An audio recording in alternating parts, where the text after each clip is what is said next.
পৃষ্ঠা 106 পাঠ 13 শিৱসাগৰলৈ যাত্ৰা মিলি আৰু জিন্টুৱে মাকৰ সৈতে গুৱাহাটীৰ পল্টন বজাৰত থকা ৰেল ষ্টেচনত পোৱা ৰৈ আছে। সিহঁতৰ বৰ স্ফূৰ্তি। অলপ সময়ৰ পাছতে সিহঁত ৰেলেৰে শিৱসাগৰলৈ যাব। তাত সিহঁতৰ আইতাকৰ ঘৰ।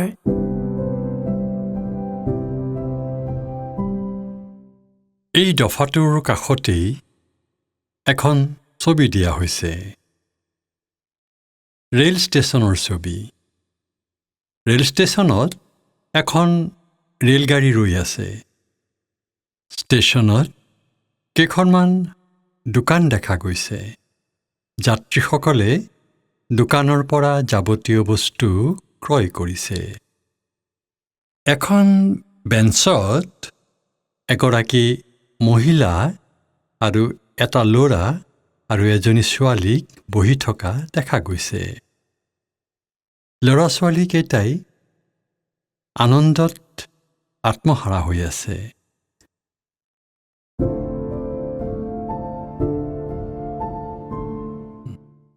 সময়ত সিহঁত শিৱসাগৰত থকা মামাকৰ ঘৰ পালেহি। আইতাকে সিহঁত অহালৈ বাট চাই আছিল। মিলি জিন্টুৱে পদূলিৰ পৰা দৌৰি বাৰাণ্ডা পালেগৈ। বাৰাণ্ডাতে ৰৈ থকা আইতাকক ভৰি চুই সেৱা কৰিলে আৰু উৎসাহেৰে ক'লে, আইতা, আমাৰ স্কুলৰ গৰম বন্ধ হোৱা বাবে বহুদিন তোমাৰ লগতে থাকিব পাৰিম। তুমি কিন্তু আমাক সদায় সাধু শুনাব লাগিব দেই। হ'ব বাৰু। এতিয়া তোমালোকে জিৰণি লোৱা।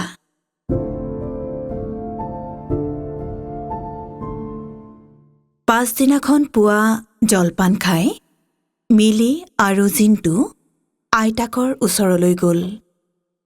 তোমালোকৰ যোৱাকালিৰ ৰেলৰ যাত্ৰাটো কেনে আছিল কোৱাচোন? শুনা আইতা, আমি প্ৰথমে ৰেল ষ্টেচনলৈ আহিলোঁ। ষ্টেচনত উপস্থিত হৈ আমি ৰেলৰ সময়সূচীখন চালোঁ। সময়সূচীখন চাই বুজিব পাৰিলোঁ যে আমি উঠিবলগীয়া ৰেলখন যাবলৈ মাত্ৰ 50 মিনিট সময়হে বাকী আছে। ৰেলখন সময়মতে নাপামগৈ বুলি আমি চিন্তিত হৈছিলোঁ, কাৰণ সময়সূচীখনত লিখা আছিল যে যদিহে আপুনি সঘনাই ৰেলত যোৱা যাত্ৰী নহয়, তেন্তে আপোনাৰ ৰেলখনৰ নিৰ্ধাৰিত সময়তকৈ 45ৰ পৰা 60 মিনিট আগতে আপুনি ৰেল ষ্টেচনত উপস্থিত হোৱাটো দৰকাৰ। অৱশ্যে আমি কোনো সমস্যাৰ সন্মুখীন হ'ব লগা নহ'ল।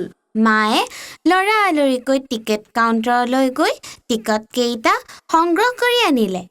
টিকেট সংগ্ৰহৰ পাছত আমি আটাই ৰেলখনত উঠিলোঁ।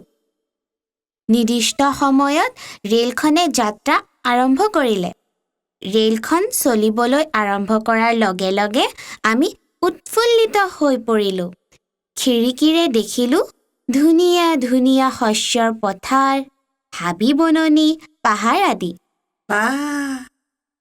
কিছু সময়ৰ পিছত টিকট কালেক্টৰ আহি আমাৰ টিকেটসমূহ পৰীক্ষণ কৰিলে। তাৰপাছত তেনেদৰেই ৰেলেৰে যাত্ৰা কৰি আমি তোমাৰ ওচৰ পালোহি।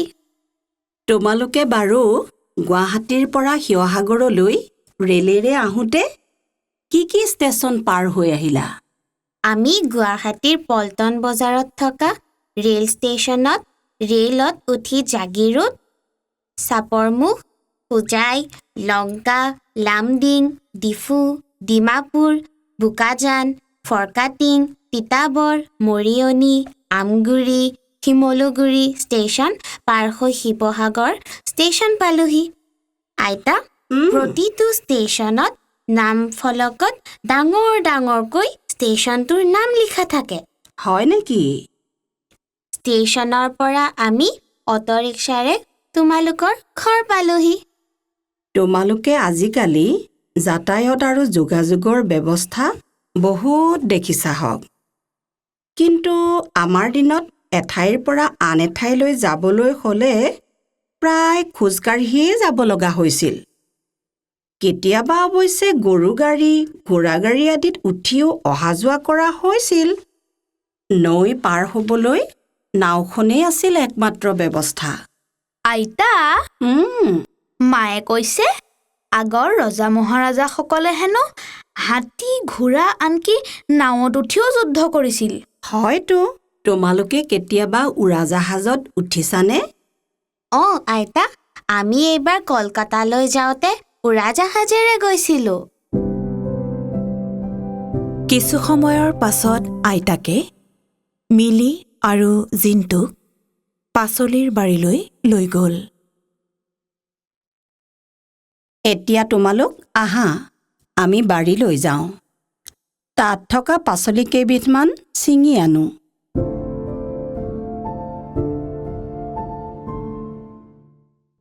সেই বুলি আইতাকে দুয়োকে দুটা খৰাহী হাতত তুলি দিলে। মিলি আৰু জিন্তুৱে মনত খুব ৰং পালে।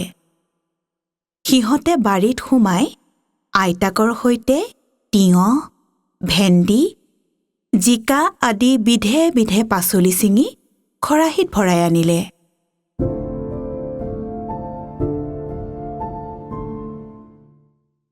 আহা, বেলি মূৰৰ ওপৰ পালেহি। ভাত খাবৰ পৰ হ'ল। বেলি মূৰৰ ওপৰ পালেহি মানে কি আইতা? মই পাহৰিছিলোৱেই। বেলি মূৰৰ ওপৰ পালেহি মানে দুপৰীয়া হ'ল। আগৰ দিনত মানুহে ঘড়ীৰ সলনি বেলিটোলৈ চাই সময়ৰ অনুমান লৈছিল। সেইবাবে মই তেনেকৈ ক'লোঁ। বাৰু, এতিয়া কিমান সময় হ'ল কোৱাচোন? 12 বাজিল আইতা।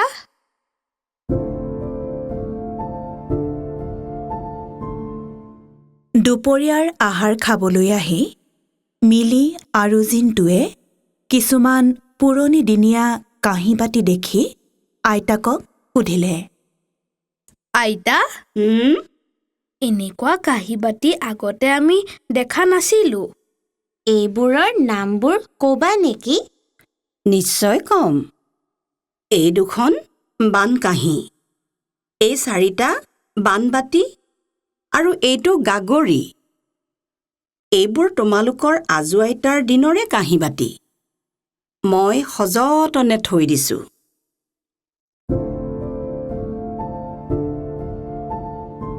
পিছৰ দিনা সিহঁত আটায়ে মামাকৰ গাড়ীত উঠি কীৰ্তিচিহ্নবোৰ যেনে ৰংঘৰ, কাৰেংঘৰ, তলাতল ঘৰ, ঐতিহাসিক মন্দিৰ শিৱদৌল, জয়দৌল আৰু ৰজাদিনীয়া বিখ্যাত জয়সাগৰ পুখুৰী চাবলৈ গ'ল। মিলি আৰু জিন্তুৱে মন কৰিছিল যে প্ৰত্যেকটো কীৰ্তিচিহ্ন আৰু মঠ মন্দিৰত নামফলক লগোৱা আছে। আহোম স্বৰ্গদেউসকলে এইবোৰ কেতিয়া আৰু কেনেকৈ প্ৰতিষ্ঠা কৰিছিল তাৰ ইতিহাসো চমুকৈ ফলকত লিখা আছে। পৃষ্ঠা 109। এনেদৰে আনন্দেৰে মিলি আৰু জিন্তুৱে গৰমৰ বন্ধৰ দিনকেইটা মাক, আইতাক আৰু মামাকৰ লগত কটালে। মামাকে গৰমৰ বন্ধ খোলাৰ আগে আগে গাড়ীৰে সিহঁতক ঘৰত থলেহি।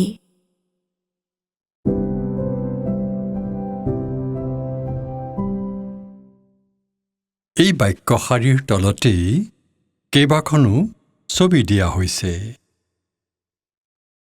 আহোম ৰাজত্বকালৰ কেইবাটাও কীৰ্তিচিহ্নৰ ছবি দিয়া হৈছে। কাৰেংঘৰ, ৰংঘৰ, তলাতল ঘৰ, জয়দৌল, শিৱদৌল আৰু জয়সাগৰ পুখুৰীৰ ছবি দিয়া হৈছে।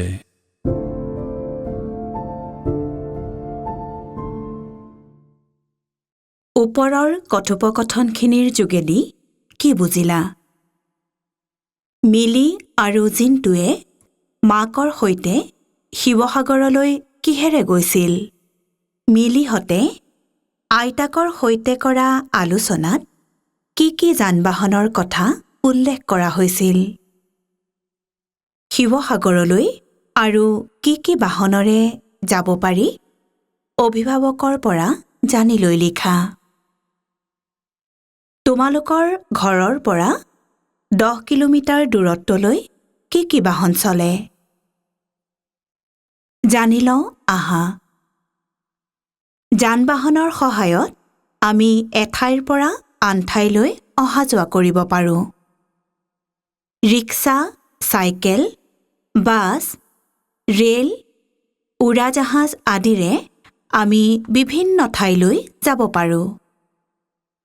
বিজ্ঞান আৰু প্ৰযুক্তিবিদ্যাৰ উন্নতিৰ লগে লগে মানুহে উন্নত মানৰ যান-বাহনৰ ব্যৱহাৰ কৰিব পৰা হৈছে। এনেধৰণৰ এঠাইৰ পৰা আন ঠাইলৈ অহা-যোৱা কৰা কাৰ্যই হৈছে যাতায়ত।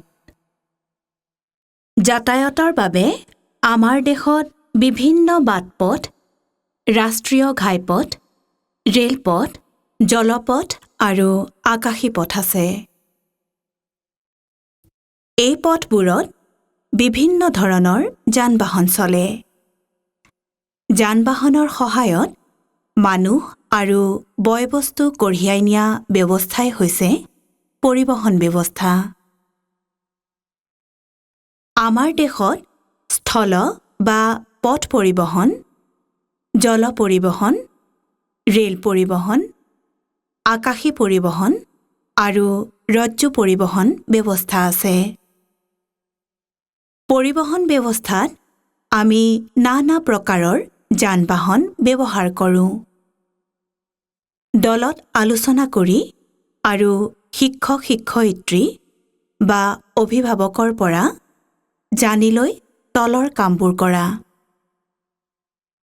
তোমালোকৰ ঠাইখনত অহা-যোৱা কৰিবৰ বাবে কি যান-বাহনৰ ব্যৱস্থা আছে? তোমালোকে জনা কিছুমান যান-বাহনৰ নাম লিখি তলত দিয়াৰ দৰে তালিকাভুক্ত কৰা। যান-বাহনৰ নাম: কেইচকীয়া, ক'ত চলে, জলপথ বা স্থলপথ বা ৰেলপথ বা আকাশী পথ। ককা-আইতাহঁতক সুধি আগৰ দিনত তেওঁলোকে কি বাহনেৰে অহা-যোৱা কৰিছিল লিখা। মিলি আৰু জিন্টুৰ মাকে কিহৰ টিকট সংগ্ৰহ কৰিছিল আৰু কিয়? দলত আলোচনা কৰি কোৱা।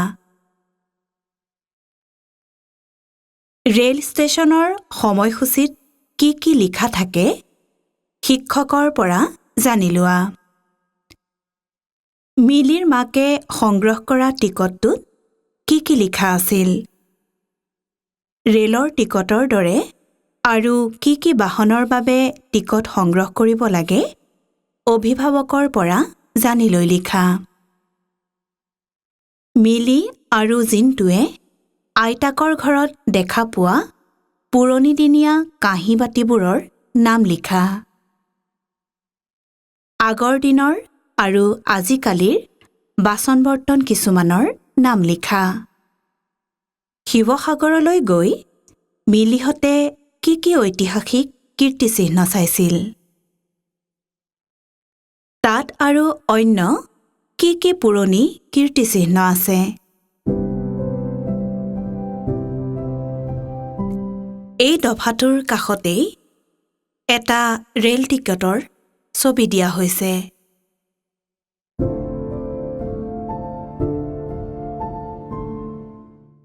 জানি লওঁ আহা। আহোম স্বৰ্গদেউ শিৱসিংহৰ নামত খন্দোৱা শিৱসাগৰ পুখুৰীৰ পাৰত গঢ়ি উঠা চহৰখনৰ নাম শিৱসাগৰ। এই চহৰখনৰ পৰাই জিলাখনেও শিৱসাগৰ নাম পায়। শিৱসাগৰ চহৰৰ পুৰণি নাম ৰংপুৰ। ৰংপুৰ আহোম ৰাজ্যৰ ৰাজধানী আছিল। শিৱসাগৰ চহৰৰ ওচৰে পাজৰে আহোম স্বৰ্গদেউসকলে নিৰ্মাণ কৰা অনেক কীৰ্তিচিহ্ন আছে। সেইবোৰ হ'ল জয়সাগৰ পুখুৰী, গৌৰীসাগৰ পুখুৰী, শিৱদৌল, বিষ্ণুদৌল, দেৱীদৌল, ৰংঘৰ, কাৰেংঘৰ, তলাতল ঘৰ, নামদাঙৰ শিলৰ সাঁকো আদি।